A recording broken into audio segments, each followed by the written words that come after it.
Alors là, vraiment force aux Sénégalais, je sais même pas comment ils doivent se sentir. Après une première mi-temps aussi bien maîtrisée, comment vous avez pu tout lâcher en deuxième mi-temps? En première mi-temps, la France n'y arrivait pas tellement le bloc sénégalais était bien en place. En phase défensive, ils se mettaient en bloc, réduisaient les espaces. Les milieux fusionnaient avec les attaquants pour ramener du surnombre au milieu. Et qui était parfait étant donné que ça empêchait l'équipe de France d'aller vite vers l'avant. La preuve, en première mi-temps, l'équipe de France c'est un seul tir, tellement ils arrivaient même pas à rentrer dans la surface du Sénégal. Donc le Sénégal se contentait de rester en place et dès qu'ils ont le ballon, ça partait en compte sur les côtés. Et malheureusement, le Sénégal aussi a trop raté. Regardez l'occasion qu'Ismaïla Assar rate. Comment tu peux rater ça? Sans oublier la grosse occasion de Jackson qui vient taper la barre. Ils en ont eu des occasions, mais malheureusement, ils n'ont pas su les conclure. Et petite parenthèse sur cet homme-là, encore une fois, qui a sorti une première mi-temps vraiment excellente. Désiré Doué n'a pas existé ne serait-ce qu'une seconde. Et malheureusement, en deuxième mi-temps, je sais pas ce qui s'est passé. Le Sénégal a commencé à se relâcher. Ils ont commencé à se relâcher, laisser de l'espace. Olysée est passé en 10 à un moment. Et tout le monde sait à quel point ce spécimen-là a une très belle qualité de passe. Le gars, il passe en 10. Il voit Kylian Mbappé lâcher un magnifique appel. Pour le coup, respect à Kylian Mbappé. Mbappé lâche l'appel. Olysée lui fait la passe en profondeur. Il vient devant Mendy. Il place le ballon. But. Kylian Mbappé qui d'ailleurs juste avant s'est vu refuser un penalty. Pour moi, il n'y avait pas péno. Sadio Mané ne l'a pas touché. Et le contact qui entre Kylian et les cuisses de Mané, c'est Kylian qui vient le toucher. Malheureusement pour les Sénégalais, après le but de Kylian Mbappé, on a Barcola qui rentre en jeu à la 80e minute, 82e minute. Il marque son but lui aussi. Un peu plus tard en deuxième mi-temps, on a Mbaye qui rentre. Il termine tout le monde sur son côté droit. Lâche un magnifique tir qui se transforme en but. Malheureusement pour le Sénégal, on était déjà à la 94e minute. Et encore pire, ils n'avaient même pas encore fini de célébrer le but d'Mbaye que Kylian Mbappé allait faire mouche. Voilà. Il a lâché un de ses buts. Pour le moment, c'est tout simplement le plus beau but de la Coupe du Monde. Lui qui devient bien évidemment avec ce doublé le meilleur buteur de l'histoire de l'équipe de France en Coupe du Monde. Ça va être très, très compliqué de le laisser sur le banc pendant cette Coupe du Monde. Ibrahim Baye. Il m'a envoyé un message, il m'a dit qu'il révisait la philo hier soir. Non, il l'a pas fait, mais c'est pas grave. Faites comme si c'était vrai. Et le lendemain, il fait s'asseoir un père de famille sur les fesses. Comme ça, 4K, plein soleil dans le New Jersey et à une heure de grande écoute, à 21h, heure française. Mais c'est trop. Dès qu'il arrive, il rentre, pas froid aux yeux, passement de jeu, et fini, frappe limpide. Maignan ne peut rien faire. Bon, il n'est pas exempt de tout reproche sur la frappe, mais à un moment donné, on va se poser la question.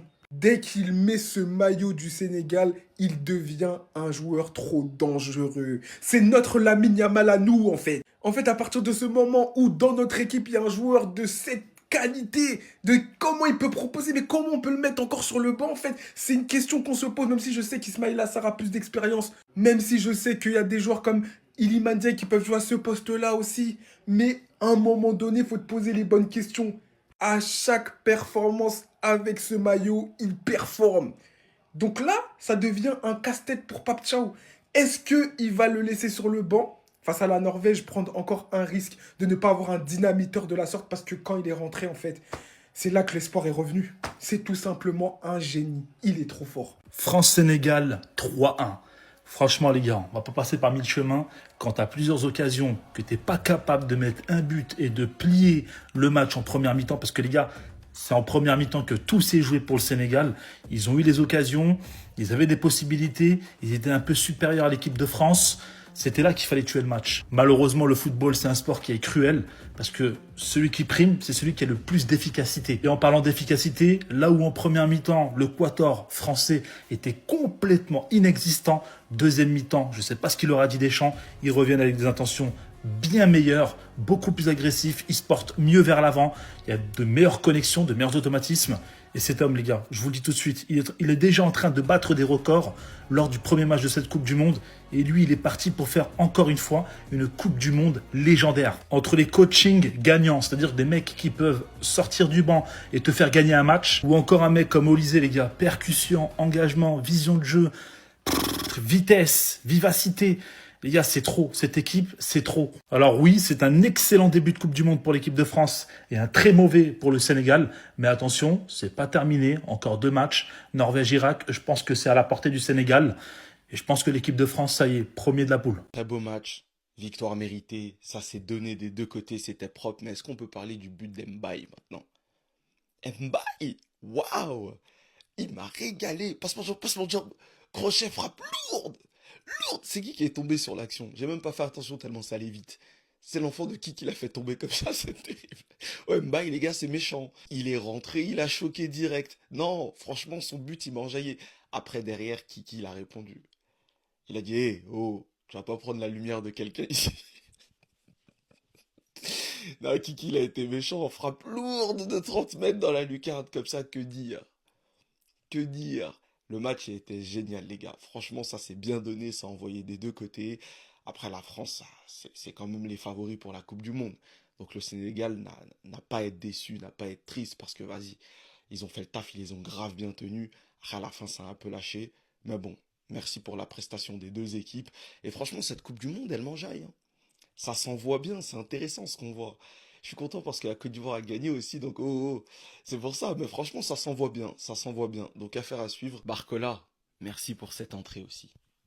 Très propre. En fait, ce match-là, il s'est joué à des détails simples. Parce qu'en première mi-temps, tout le monde était d'accord pour dire que le Sénégal regardait droit dans les yeux l'équipe de France. Le pressing haut, solidité défensive. Et quand tu manques des occasions aussi franches derrière, tu peux pas espérer la victoire. Parce que sur cette frappe de Nicolas Jackson, poteau un peu malchanceux, et derrière sur tout ça, Ismaïla Sarr, comment tu peux rater ça, s'il te plaît? Point de penalty, c'est plus dur de la mettre au-dessus que dans les cages. Eh ben, tu peux pas t'attendre à gagner ce match. Tout quand en face, t'as des joueurs comme ça.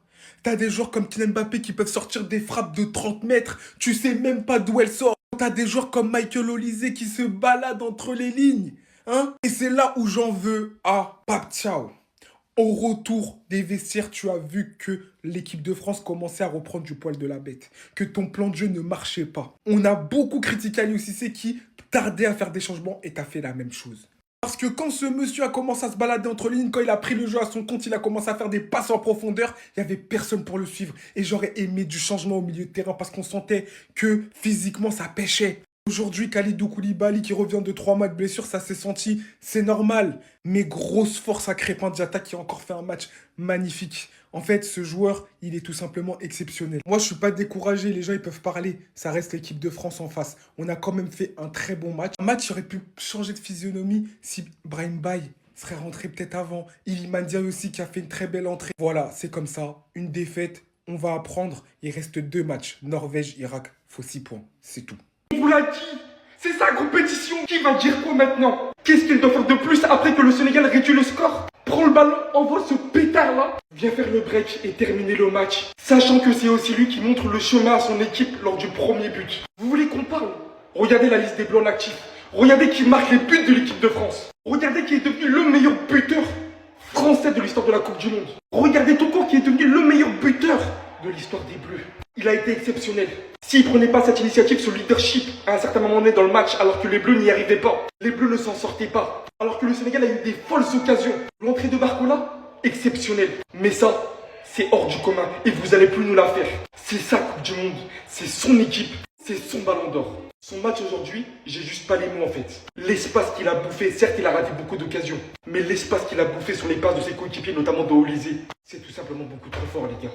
Là au bout d'un moment, faut juste respecter. Le Sénégal, vous avez été incroyable. Et je sais que vous allez vous reprendre rapidement. Mais avec des joueurs comme ça, 3-1, la France gagne.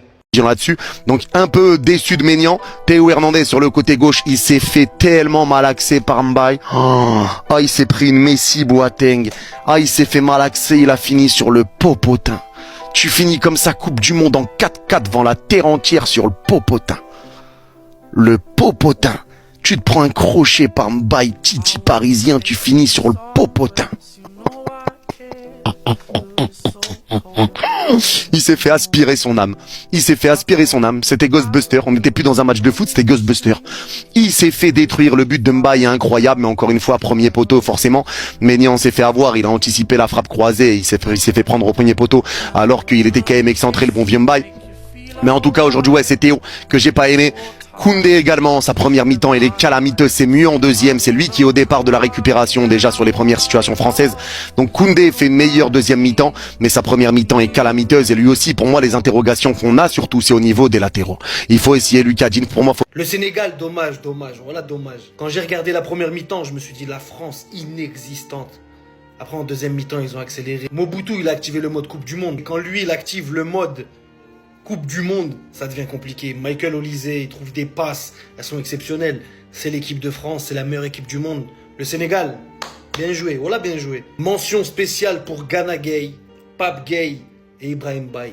Ibrahim Baye, son entrée, 10 sur 10. Par contre, énorme déception, Ismaïla Sarr. Ismaïla Sarr avec Crystal Palace, c'est un phénomène. Avec l'équipe du Sénégal, je trouve qu'il y a un manque. En tout cas, c'est pas fini. Là, vous avez joué la plus grosse équipe du monde. Frère, ils ont une attaque de malade. Même les remplaçants, c'est une folie. Toutes les équipes du monde ont peur de l'équipe de France. Aujourd'hui, vous vous êtes bien battus. Vous avez fait une belle première mi-temps. Dommage, la deuxième mi-temps, ils ont accéléré. Et ça a changé un peu. C'est que le premier match du mondial, face à la meilleure équipe du monde, il reste 2 matchs. La Norvège et l'Irak. Ça peut bien se passer pour vous. Ne soyez pas en mode défaitiste. Le meilleur troisième peut se qualifier.